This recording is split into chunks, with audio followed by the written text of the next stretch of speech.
Shalom saudara-saudara, saat ini saya ingin membagikan firman Tuhan, pesan Tuhan buat gereja Tuhan yang ada di Indonesia, yang terambil daripada Nehemia 13, saudara-saudara. Saudara, kita tahu saat ini bahwa kita sedang memiliki presiden yang baru, dengan terpilihnya Bapak Presiden Prabowo dan Wakil Presiden Gibran, saudara. Nah, saudara, ada sesuatu pesan yang Tuhan berikan melalui peristiwa ini. Karena saya melihat Tuhan sedang mereformasi bangsa kita. Dia tidak hanya mereformasi bangsa, tetapi dia juga mereformasi pemerintahan kita. Nah, tetapi ini tidak saja Tuhan sedang mereformasi pemerintahan di sekuler, Tuhan juga sedang mereformasi pemerintahan di dalam rumah Tuhan. Nah, saudara, ada seorang Yahudi yang bernama Nehemia. Dia adalah seorang juru minuman Raja Artasasta yang saat itu memerintah sebagai Raja Babylon. Nah, saudara, pada masa Nehemia ini berada di Babylon, ini sudah 93 tahun berlangsung sejak mereka ditawan di Babylon. Di gelombang pertama, Zerubabel sudah datang, mereka membawa bangsa Israel kembali ke Yerusalem. Nah, mereka membangun bait suci. Di gelombang kedua, maka ada hamba Tuhan yang kedua, saudara, yang membawa bangsa Israel kembali ke Yerusalem, yaitu gelombang si Esra, saudara. Nah, gelombang yang ketiga adalah Nehemia. Nah, kali ini Nehemia membangun tembok dari kota Yerusalem. Saudara, dia tidak saja membangun tembok kota Yerusalem, tetapi dia juga, saudara, memperbaiki status keadaan sosial dan perekonomian yang pada saat itu, saudara, masih lemah di Yerusalem.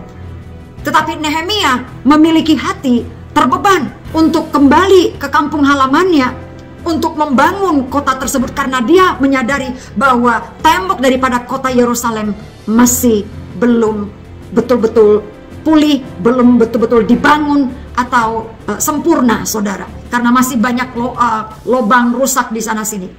Nah, saudara, karena memang bangsa Israel waktu itu banyak sekali mengalami yang namanya penolakan atau rintangan atau tantangan dari orang-orang sekitarnya.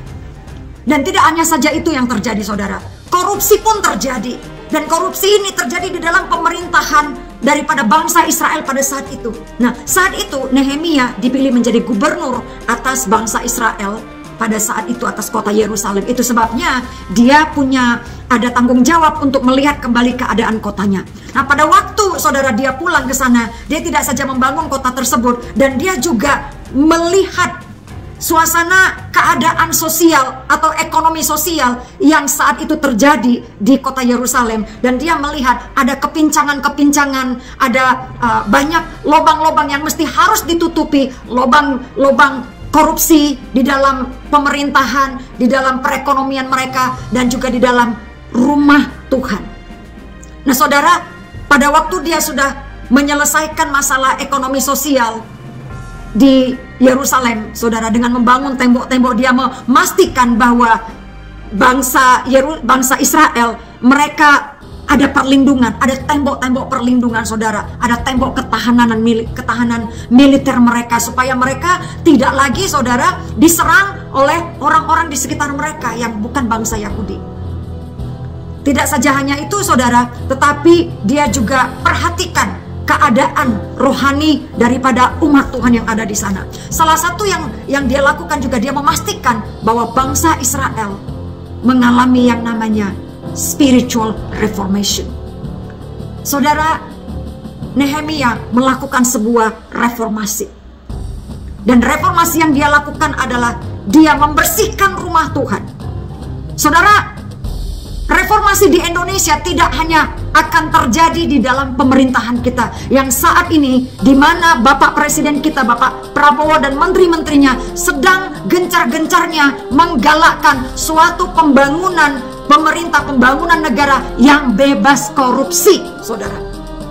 Saya menonton video beliau 2 hari yang lalu.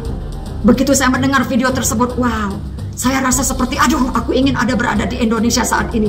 Aku ingin bersama-sama dengan bangsa Indonesia saat ini untuk mengalami yang namanya reformasi. transformation of nation. Tidak hanya saja di ekonomi, tetapi merupakan di karakter. Saudara, saya sangat bersyukur sekali mendengarkan program-program daripada Presiden Bapak Prabowo tentang keinginannya, ketekatannya untuk membangun taraf hidup para guru-guru, untuk membangun pendidikan daripada anak bangsa kita, untuk meningkatkan taraf pendidikan anak-anak bangsa kita. Sehingga saudara, kalau saya tidak salah saudara, 60% daripada APBN kita itu dialokasikan untuk pembangunan daripada pendidikan kita.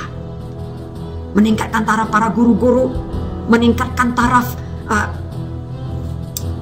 pendidikan daripada anak-anak kita, dan membangun sekolah-sekolah supaya anak-anak Indonesia mulai dari kota sampai ke desa-desa, dari Sabang sampai Merauke mendapatkan saudara pendidikan yang sama. Tidak ada desa atau sekolah yang ketinggalan. Saudara, inilah yang namanya transformasi. Inilah yang namanya reformasi. Saudara, karena beliau juga sedang mereformasi struktur saudara kementerian di negeri kita, sehingga dia katakan kita harus bebas korupsi. Saudara, karena inilah yang menjadi masalah besar di dalam negeri kita yang menghambat pembangunan dan yang menghambat kesejahteraan rakyat Indonesia. Adanya ketidaksetaraan di dalam pembangunan, adanya ketidakmerataan di dalam perekonomian, adanya kesenjangan ekonomi di tengah-tengah masyarakat kita, saudara. Dan ini adalah merupakan masalah besar. Dan saya berdoa bahwa Tuhan sedang membangkitkan Nehemia di pemerintahan kita, di marketplace, di education, saudara, di media, di keluarga, juga saudara, di religion, ya saudara, di media. Dan kita juga berharap ada juga reformasi dan transformasi di dalam culture kita, di dalam education kita, di dalam media kita, di dalam militer kita, ketahanan negara kita, saudara. Ada juga transformasi, ada juga reformasi, saudara, di dalam keluarga. Ada transformasi, saudara, di entertainment kita. Ada transformasi dan reformasi, saudara, di healthcare system kita. Jadi semua 10 gunung, saudara, bukan 7 gunung ya. Saya menemukan 10 gunung. Karena ketika bangsa Israel dilahirkan oleh Yahweh, ya, dibawa dari Mesir, dan mereka, saudara, dibentuk menjadi suatu bangsa yang khusus. Tuhan memberikan 10 hukum kepada mereka, saudara. 10 hukum kitab 10 hukum Taurat. Jadi saudara, 10 hukum. Ketika saya tanya Tuhan, apa saja ini Tuhan? Ya 7 sudah kita tahu semuanya gitu, saya tambah lagi. Yaitu culture dan ketahanan militer, dan juga saudara healthcare. Karena ini ketahanan tubuh kita, ketahanan bangsa kita, yaitu militer. Dan juga culture, kita harus berbeda. Indonesia harus berbeda daripada bangsa-bangsa yang lain. Kita tidak harus menjadi bangsa di Timur Tengah. Kita tidak harus menjadi seperti bangsa di Amerika atau di Eropa. Kita tidak harus menjadi seperti bangsa di Cina. Kita harus bangga menjadi bangsa Indonesia, saudara. Merah putih, Pancasila. Itu yang membedakan kita daripada bangsa-bangsa yang lain. Jadi saudara, bangsa kita saat ini harus mengalami yang namanya reformasi dan transformasi. Tuhan sedang menggoncangkan, Tuhan sedang membersihkan, Tuhan sedang shifting segala sesuatu yang ada di Indonesia, baik itu pendidikan, baik itu di sekuler, tetapi juga saudara, harus ada terjadi yang namanya reformasi dan transformasi di dalam rumah Tuhan, yaitu gereja Tuhan. Sebab setelah gubernur Israel yaitu Nehemia pada masa itu, saudara, mereformasi, mentransformasi Yerusalem, saudara, membawa kembali hukum yang benar kepada bangsa Israel, menempatkan kembali petugas-petugasnya pada tempat mereka, repositioning people into their rightful place. Dia memposisikan orang-orang pada tempat yang seharusnya. Karena seringkali kita melihat, saudara, banyak orang-orang yang ditempatkan pada posisinya di mana sebenarnya mereka tidak berkualifikasi, tidak berkualitas untuk memiliki jabatan dan tempat tersebut, baik di pemerintahan maupun di perusahaan, apalagi di dalam rumah Tuhan, saudara. Saudara, pada masa Nehemia mereformasi rumah Tuhan pada saat itu, bait suci Tuhan, dia temukan, dia observasi, dan dia lihat keadaan altar rumah Tuhan, dan didapatkan, saudara, di tempat penyimpanan gudang makanan rumah Tuhan, saudara, mestinya tidak ada orang Amon, mestinya tidak ada, saudara, orang Moab, Karena itu dilarang berdasarkan hukum Taurat. Orang Moab dan orang Amon, mereka boleh dikatakan itu saudara haram gitu ya. Karena mereka suku Gentile, mereka seharusnya tidak berada di dalam pelataran rumah Tuhan. Orang-orang yang melayani di dalam pelataran rumah Tuhan itu adalah hanya orang-orang yang berhak dengan posisi itu, karena mereka sudah ditentukan Tuhan, sudah dipilih Tuhan. Mereka adalah orang-orang yang memiliki covenant dengan Tuhan, yaitu suku Lewi. Mereka harus khusus berada, menjaga dan mereka tinggal di dalam pelataran Tuhan. Mereka menyimpan gudang-gudang rumah Tuhan, penyimpanan di rumah, gudang makanan di rumah Tuhan. Dan mereka mesti yang mempersembahkan korban kepada Tuhan. Tetapi saudara, kita dapati pada saat itu saudara, sesuai dengan di Nehemia 13, saudara nanti bisa baca sendiri ya. Didapati ketika dia melihat, mari saya baca saudara ya. Ayatnya di sini. Di ayat 7 saudara ya. Lalu aku tiba di Yerusalem dan melihat kejahatan yang dibuat Eliasib untuk keuntungan Tobia, sebab bagi Tobia ini telah disediakannya sebuah bilik di pelataran rumah Allah.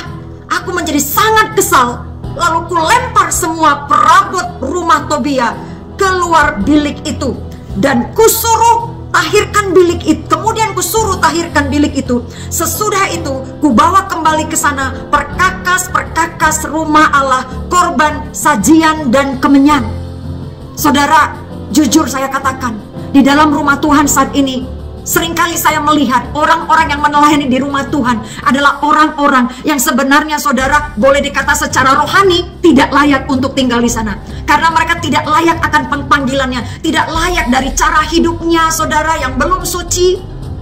Tetapi mereka ditempatkannya, mereka belum bayar harga, mereka saudara dapat jabatan di gereja oleh karena mungkin kenal pendeta, mungkin mereka punya kekayaan, mungkin mereka menjadi penyumbang terbesar, atau mungkin saudara ya nepotisme atau apa saja. Tetapi sebenarnya secara rohani mereka tidak qualified atau belum qualified untuk bisa mendapatkan pelayanan di dalam rumah tersebut. Mungkin saudara ada banyak pelayan-pelayan Tuhan sebagai worshiper, tetapi hidup mereka tidak kudus. Hari biasa jarum kudus, hari Minggu saudara haleluya, double life. Ini juga saudara adalah orang-orang yang mestinya tidak berada di dalam rumah Tuhan. Banyak orang berada di dalam rumah Tuhan hanya karena mereka punya karunia, hanya karena mereka punya gift, punya talenta, bisa nyanyi, punya suara bagus. Tetapi saudara, kehidupan rohani mereka belum tentu saudara hidup sesuai dengan panggilan mereka. Karena saudara, di dalam firman Tuhan dikatakan you are worthy of your calling. Tuhan katakan engkau layak akan panggilanmu. Jadi panggilan kita di dalam rumah Tuhan, kita tuh harus saudara bukan hanya cukup bertalenta atau memiliki karunia, tetapi kita harus layak akan panggilan tersebut. Worthy katanya saudara, worthy of that calling. Kita tidak hanya punya talenta, tidak disuruh pendeta, tapi karena kita dipanggil Tuhan, karena kita mengasihi Tuhan, karena kita saudara layak akan panggilan tersebut. Tapi saya rasa saudara, saya melihat di dalam gereja Tuhan saat ini saudara, gereja Tuhan layaknya sudah seperti saudara, ya mungkin seperti perusahaan dunia, atau mungkin seperti sebuah bisnis keluarga, atau bisnis rohani saudara. Saudara, sudah saatnya gereja Tuhan harus memiliki, saudara harus mengalami transformasi. Dan saudara, saat ini Tuhan tidak saja sedang membersihkan saudara pemerintahan dunia, pemerintahan sekuler.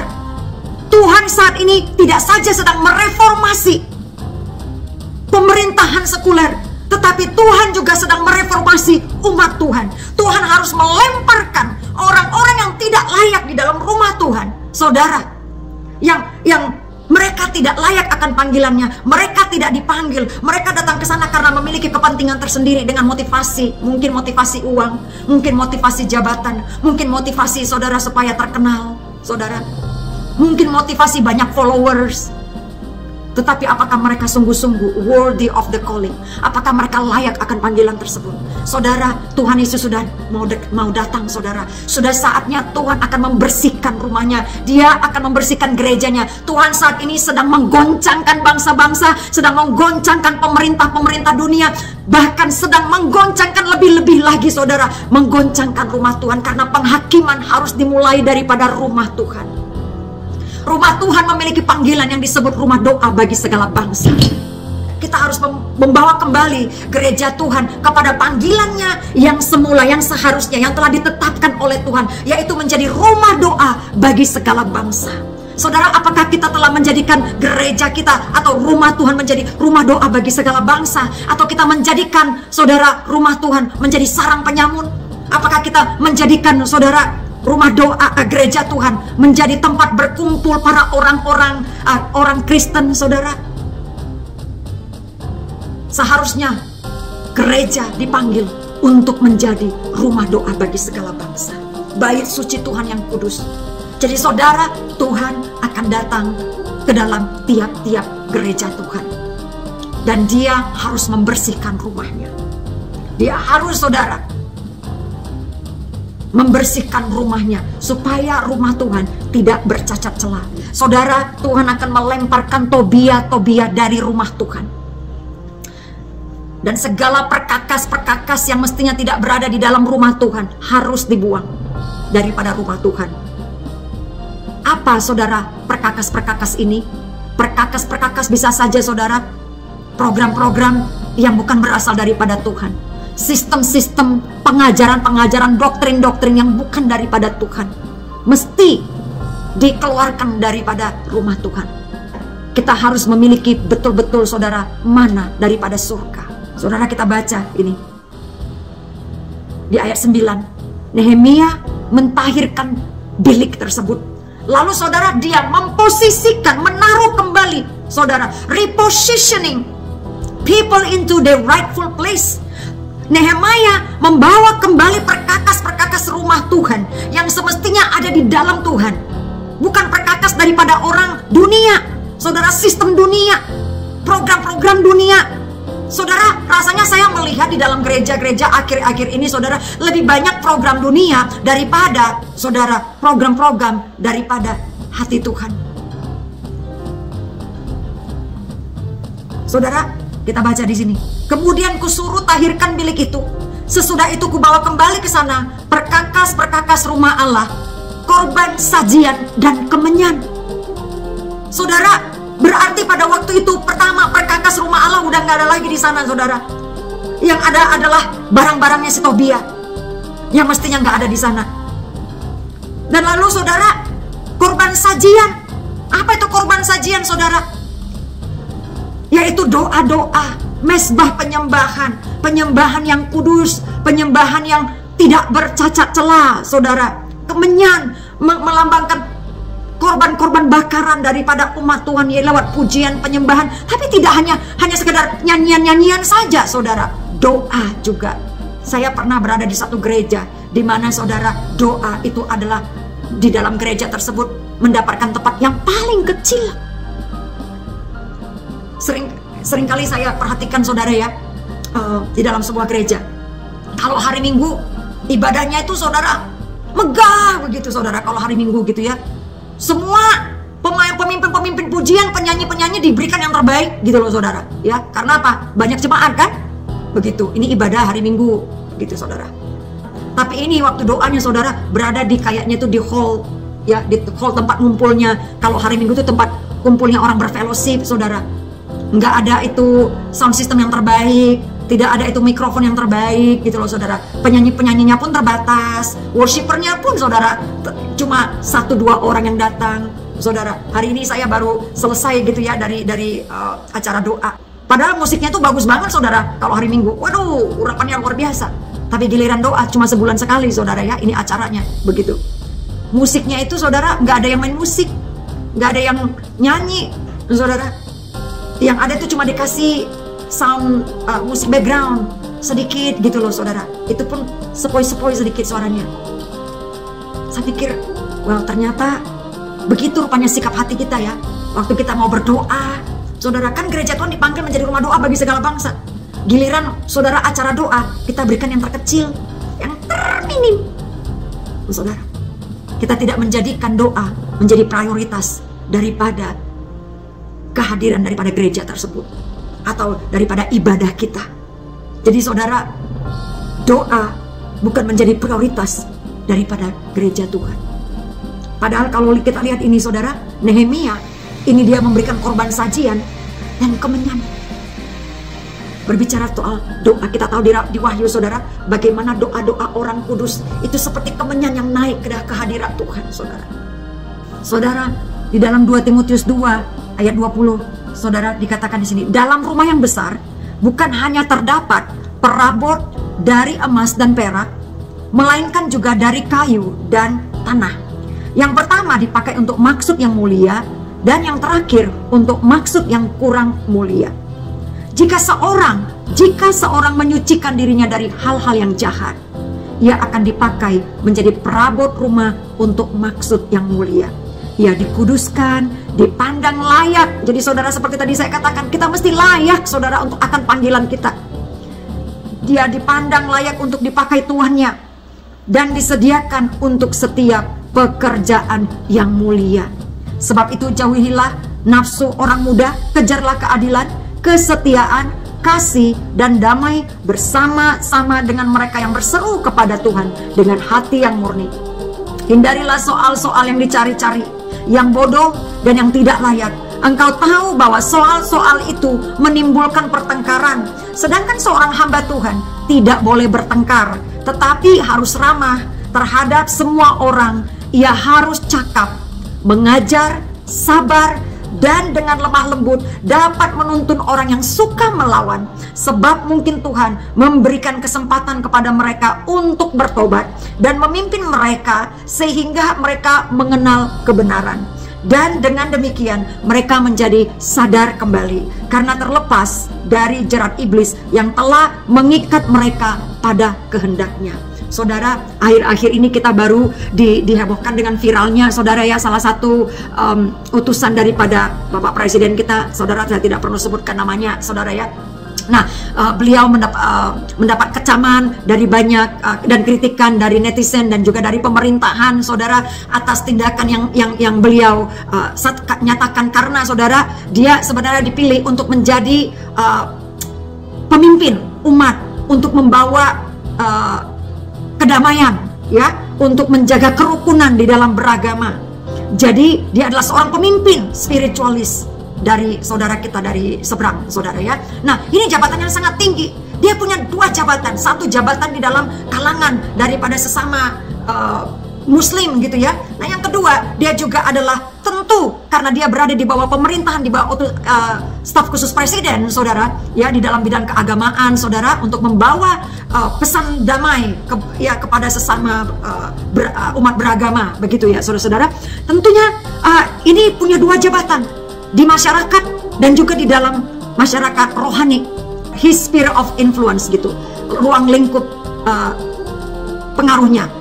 Tetapi saudara, dia telah melakukan suatu tindakan yang sangat menyakiti banyak orang. Tentu saya juga, saudara, saya juga bisa sakit hati, ya saudara, tapi saya sudah mengampuni. Begitu. Kenapa? Karena saya juga dulu orang tua saya pedagang asongan. Saya ini besar di terminal, saudara. Saya masih ingat adik saya itu, saudara, karena dulu kita di terminal bus, ya, di terminal bus terminal bis Binjai Berandan, gitu, antar lintas Sumatera. Kami punya kios, saudara. Saya dibesarkan di terminal. Orang tua saya punya kios di terminal. Saya berdagang rokok gitu ya, minuman, candy, permen, koran, wah, ya pokoknya yang disitulah di terminal begitu, saudara ya, rokok dan sebagainya, minuman semuanya. Nah, saudara, ini adik saya, saudara, ini ada ya, dia punya kotak-kotak gitu ya. Adik saya perempuan loh, saudara, dan laki-laki begitu yang berjualan. Nah, saudara, dia ini rokok ditaruh di sini, minuman ditaruh di sini, saudara ya. Itu dibawa ke mobil-mobil, saudara, pedagang asongan. Nah, saya juga, saudara, itu mohon maaf, becak yang besar, saudara, badan saya masih kecil itu, saya harus bawa gitu loh, saudara. Masih kecil, usia SMP, saudara, saya harus bawa becak barang, dimana isi barangnya itu banyak sekali, berat, saudara. Dan saya ingat waktu melewati kereta api, rel kereta api itu jatuh, saudara, kereta api jauh di sana, sudah mau datang, saudara. Saya ngalamin betul yang namanya menjadi orang miskin, menjadi orang susah, menjadi pedagang asongan, menjadi pedagang kaki lima, pedagang di terminal, saudara. Saya mantan anak terminal yang besar di terminal. Saya tahu bagaimana rasanya kerja jadi orang susah, kerja banting tulang, saudara. Saya lihat bagaimana orang tua kerja banting tulang. Mama saya juga pernah jadi pedagang asongan, saudara. Ya, bawa itu ke bis-bis gitu, saudara. Saya bayangin gimana kalau orang tua saya dihina seperti itu, dikatakan goblok, saudara. Sedih rasanya. Ya, saudara, bapak ini kasihan. Padahal Bapak Presiden kita bilang, pedagang asongan itu adalah pekerjaan yang mulia. Karena kita nggak korupsi, kita nggak nipu orang, kita banting tulang pagi siang malam, termasuk Bapak penjual es teh, saudara. Apalagi saya lihat dagangannya itu rapi loh, saudara. Ada aqua, ada sedotan gitu. Termasuk rapi nih Bapak jual es tehnya, saudara. Ini nggak layak untuk dikatakan goblok, orang yang goblok, saudara. Tidak layak. Pantas saja, saudara, ini menuai kecaman, apalagi di masyarakat bawah. Saudara, kita sebagai hamba Tuhan, sebagai anak-anak Tuhan, mari kita menjadi terang di tengah-tengah kegelapan. Saya sering dulu melihat hamba-hamba Tuhan sering ribut di YouTube, saudara, saling membongkar rahasia kejelekan masing-masing. Saya malu, saya tutup mata, aduh Tuhan, saya kenal orang-orang ini, saya menghindar dulu dan saya mau gak ikut campur. Saudara, kita malu sebagai anak-anak Tuhan. Kita rumah Tuhan. Bagaimana orang melihat Tuhan di dalam diri kita?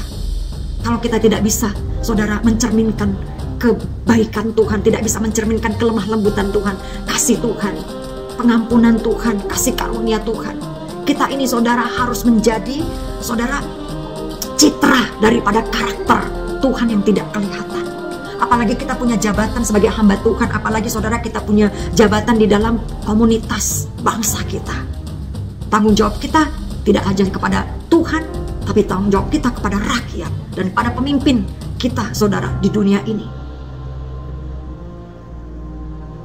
Saudara, sekitar mungkin 1 minggu lebih yang lalu, saudara, kita tahu bukan bahwa kita baru saja selesai dari pilkada.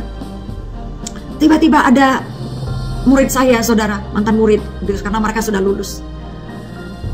Dia Facebook saya, dia bilang, Bu, coba lihat, Bu, ini dia kasih, saudara, ya, itu copy linknya.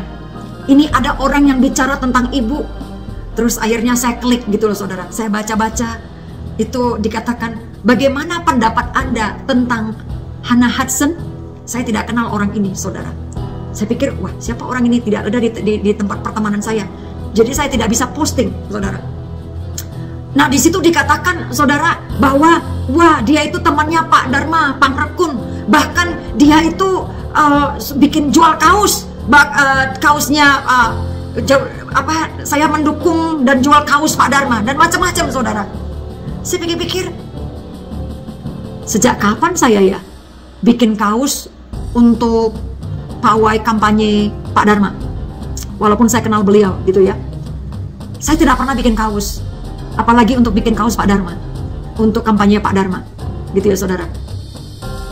Bagaimana orang bisa? Dan ini adalah, katanya menurut dari thread itu adalah jemaat saya, katanya, saudara, berarti hamba Tuhan. Saya lihat orang-orang di sana, wah, bergosip tentang saya. Udah ada yang vaksin, ibu Hana vaksin, padahal saya belum vaksin. Dapat dari mana infonya? Di hadapan Tuhan saya bilang, saya tidak pernah terima vaksin. Bukan saya merasa hebat, saya tidak terima vaksin, tapi informasi itu tidak benar.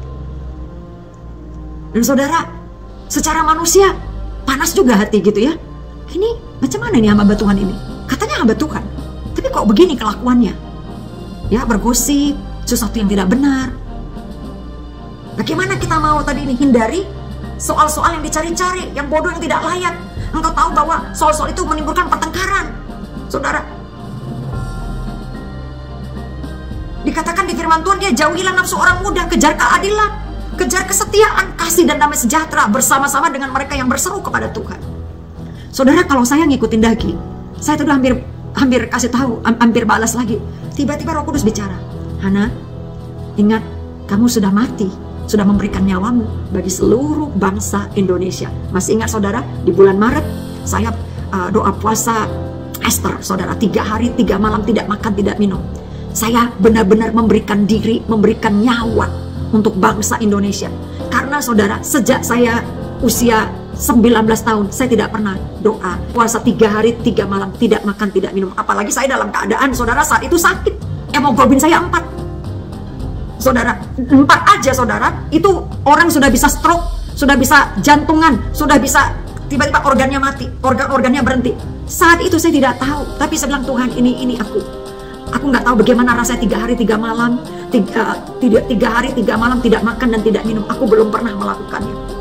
Baru cuma tahu di usia 19 tahunan masih kuat, tapi saat ini di usia 48 tahun, saudara, 48 tahun lebih, saya belum pernah mengalami tidak makan, tidak minum dalam keadaan sakit hemoglobin 4. Tapi saya bilang, Tuhan, aku berikan nyawaku untuk Indonesia. Karena pada saat itu saudara, Tuhan katakan, Hana, Indonesia berada di ujung tombak. Hanya doa dan puasa yang bisa melindungi bangsa ini. Seperti peristiwa Esther, mestinya bangsa Israel sudah dimusnahkan pada saat itu.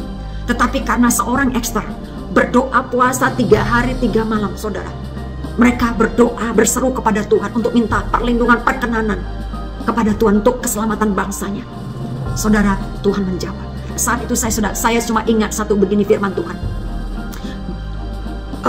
Orang yang menyerahkan nyawanya, dia akan mendapatkannya.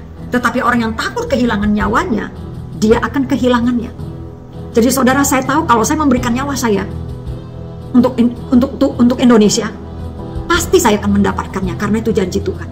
Jadi saya udah siap mati. Saudara, di hari kedua saya titip kepada suami, Hani, kalau saya mati nanti, tolong sampaikan di YouTube ya kepada bangsaku, istriku mati gara-gara berdoa buat Indonesia. Saudara, saya tahu apa itu artinya memberikan nyawa buat satu bangsa. Artinya, saudara, siapapun saudara di Indonesia, Sabang sampai Merauke, saudara, saya sudah berikan nyawa buat Indonesia. Saya siap mati waktu itu. Nafas saya tersenggal-senggal sudah, saudara. Berdiri udah gak bisa lagi. Saya udah titip surat sudah titip kepada suami, Ani, asuransi saya begini, nanti kalau kamu mau lihat kode-kode ini saya ada di sini, gitu, saudara. Itulah arti sebuah cinta akan bangsa, cinta akan umat Tuhan. Saudara, Tuhan mengingatkan saya. Tuhan mengajar saya dengan doa puasa ini. Tuhan katakan gini, itu sebabnya Hana, aku tidak bisa membenci dunia karena aku sudah mati baginya. Mungkin banyak orang minta Tuhan, itu tolong tuh hukum tuh Tuhan. Si ini kita rasanya ingin balas dendam gitu ya saudara. Tapi ingat, Tuhan Yesus sudah mati bagi seluruh umat di dunia. Tidak peduli bangsa apa, agama apa, ras apa, suku apa. Yesus sudah mati bagi dunia. Dan dia tidak bisa membenci orang yang olehnya dia sudah mati baginya. Saya ingatkan diri saya lagi. Tidak Tuhan, aku sudah mati buat orang ini di bulan Maret. Saudara, waktu itu saya melihat wajah penjahat di Indonesia. Tangkap gitu ya saudara, ditaruh di WhatsApp. Saya lihat wajah orang ini penjahat saudara. Tapi begitu saya lihat wajahnya, wajah ini bukan, saya lihat wajah penjahat itu bukan wajah penjahat lagi saudara. Wajah penjahat ini saya lihat adalah seperti wajah yang penuh dengan kemuliaan Tuhan. Sebagaimana Tuhan sudah panggil mereka, rencana Tuhan bagi mereka yang semula. Wajah mereka di surga sebelum mereka jadi penjahat itu seperti apa. Saudara, kita mesti melihat orang harus seperti itu. Orang penjahat kita bisa melihat mereka bukan penjahat, tapi kita melihat mereka siapa mereka sebenarnya yang Tuhan tujukan dari semula dalam hidup mereka sebelum mereka dilahirkan ke dunia ini. Kita harus melihat mereka dari segi Tuhan. Saudara, ketika saya lihat peristiwa yang di Irian Jaya di Papua, saudara, bagaimana orang disiksa, rasanya saudara, bagaimana ngelihat orang-orang disiksa, dijagal, saudara. Tapi ketika saya melihat itu, mestinya saya marah. Ya, memang ada sedikit kemarahan, ada sedikit, saudara, kesedihan. Tetapi lebih sakit lagi, saudara, saya menangis untuk orang yang melakukan kejahatan itu. Karena saudara, saya bisa rasakan dia punya hati. Di mana mereka orang Papua, mereka tinggal di sana, itu rumah, itu tanah pusaka mereka, itu milik mereka, mereka tinggal di sana, tetapi mereka justru orang-orang yang terbuang. Mereka justru orang-orang yang tertinggal. Mereka justru orang-orang yang tidak mendapatkan berkat daripada tanah di mana Tuhan tempatkan mereka. Ini ketidakadilan. Saudara, saya justru menangis bagi mereka. Walaupun di satu sisi saya sedih melihat apa yang mereka lakukan, tapi justru saudara, keadaan yang menghimpit mereka, itulah yang membuat mereka hampir sampai harus berbuat jahat seperti itu. Karena mereka ditindas, karena mereka saudara dirampas, karena mereka saudara tidak dianggap, tidak diperhatikan, tidak dikasihi. Saudara, ketika kita menjahati orang, itu biasanya adalah orang yang terluka. Orang terluka biasanya melukai orang lain. Tapi saya tidak bisa melukai orang lain. Karena apa, saudara? Saya sudah disembuhkan oleh Tuhan Yesus. Saya sudah diselamatkan oleh Tuhan Yesus. Dulu saya orang yang terluka sebelum terima Tuhan Yesus. Jadi saya selalu melihat diri saya itu victim, korban, victim mentality. Saya punya mental victim. Saya orang yang perlu dikasihani, saya orang yang perlu diperhatikan, saya orang yang perlu diberikan pertolongan. Saya menjadi self center. Karena apa? Saudara, saya masih orang yang terluka. Tetapi ketika kasih Tuhan datang ke hati saya dipulihkan, saya disembuhkan oleh kasih Tuhan. Nah saudara, oleh sebab itu, karena saya dipenuhi kasih Tuhan, saya mau memberi diri saya buat orang lain. Saudara, kita tidak bisa memberi apa yang kita tidak punya. Saudara, kalau saudara mau mengasihi orang, saudara mesti mengalami dulu apa yang namanya kasih Tuhan. Sampai saudara benar-benar mengalami apa itu kasih Tuhan, saudara tidak akan pernah mengasihi orang lain seperti Tuhan mengasihi saudara. Saya ingat seperti ini, saudara. Tuhan, saya tidak bisa membalas orang ini. Saya, udahlah, biarkan saja. Saya sudah mati baginya. Tuhan, biarlah Roh Kudus yang menginsafkan mereka. Saya tidak mau berargumentasi dengan mereka. Karena suatu saat, saudara, bisa jadi Roh Kudus bekerja di hati mereka. Saya memberikan waktu dan ruang bagi Roh Kudus untuk bekerja di dalam hati mereka. Sebab suatu saat, siapa tahu kami bisa bertemu kembali. Mereka tidak harus dipermalukan atau merasa malu diri karena ketemu saya. Pada akhirnya mereka menyadari mereka salah. Saya tidak perlu mempermalukan mereka. Biarlah Roh Kudus yang menginsafkan mereka. Saya sampaikan kepada murid saya itu lagi, sudah Bu, biarkan saja mereka. Saya cuma bisa berdoa biar Roh Kudus menginsafkan mereka. Kalau Roh Kudus yang berbicara, mereka pasti bertobat. Tapi kalau saya yang berbicara, pasti mereka malu hati. Dan kesempatan untuk berrekonsiliasi di masa yang akan datang, ya seperti tadi ini.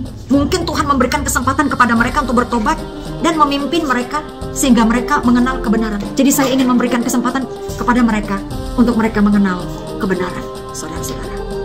Jadi saya terlalu percaya bahwa Tuhan sedang memposisikan anak-anak Tuhan yang layak akan panggilannya, yang sudah menguduskan dirinya, dan Tuhan akan tempatkan di dalam rumah Tuhan untuk menjadi bejana kemuliaan Tuhan. Amin, saudara-saudara. Tetapi kuncinya adalah kita harus menyucikan dan menguduskan dan memisahkan diri kita daripada dunia ini, supaya kita bisa layak dipakai oleh Tuhan menjadi alat bejana kemuliaan Tuhan. Kita harus menjauhkan diri kita dari